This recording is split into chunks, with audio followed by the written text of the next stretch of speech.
The bulk collection of phone call data by U.S. intelligence agencies is illegal and has had only minimal benefits in preventing terrorism, and independent U.S. privacy watchdog has ruled.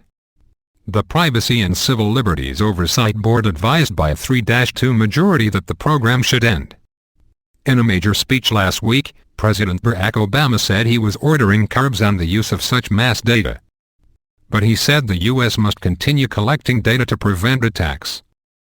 The report from the club is the latest of several reviews of the National Security Agency's NSA mass surveillance program, the details of which caused widespread anger after they were leaked by Edward Snowden.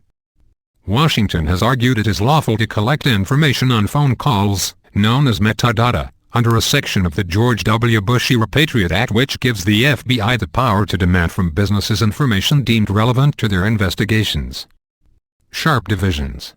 But the New York Times, one of several media organizations to have seen the club report, says 3 of the 5 panel members concluded that the NSA spying program lacks a viable legal foundation under the Patriot Act. It represents an unsustainable attempt to shoehorn a pre-existing surveillance program into the text of a statute with which it is not compatible, they said. The program also raised constitutional concerns, including serious threats to privacy and civil liberties as a policy matter, and has shown only limited value. As a result, the board recommends that the government end the program, said the report. However, 2 panel members, both lawyers from the Bush administration, strongly dissented, saying the issue of legality should be left to the courts to decide. 1. Rachel Brand also argued that declaring the process illegal could affect the morale of intelligence agencies and make them overly cautious. But all members agreed that data should be deleted sooner, and access to it tightened. The New York Times says the report also contains the first written acknowledgement that the Foreign Intelligence Surveillance Court, FISC, the secret body which gives permission for mass surveillance, had only ruled on the legality of the program in August 2013, though it had been granting permission for intelligence agencies to demand records from phone companies since 2006. The independent bipartisan panel is charged with analyzing the government's anti-terror measures and balancing them against protection of civil liberties. New limits on data. The panel's advisory report is the latest of several reviews of the legality and constitutionality of the NSA surveillance program.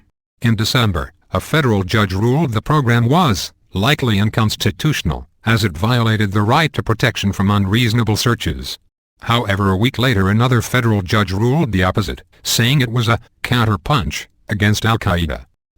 Also in December, another White House panel, the Review Group on Intelligence and Communications Technology, recommends significant curbs on surveillance and more transparency at the FISC.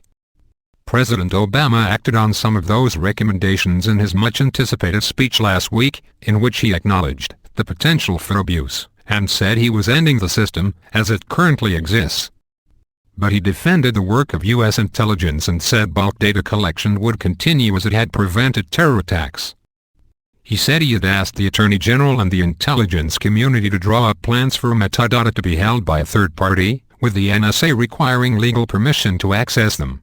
He said he had also limited the chain of calls the NSA could track.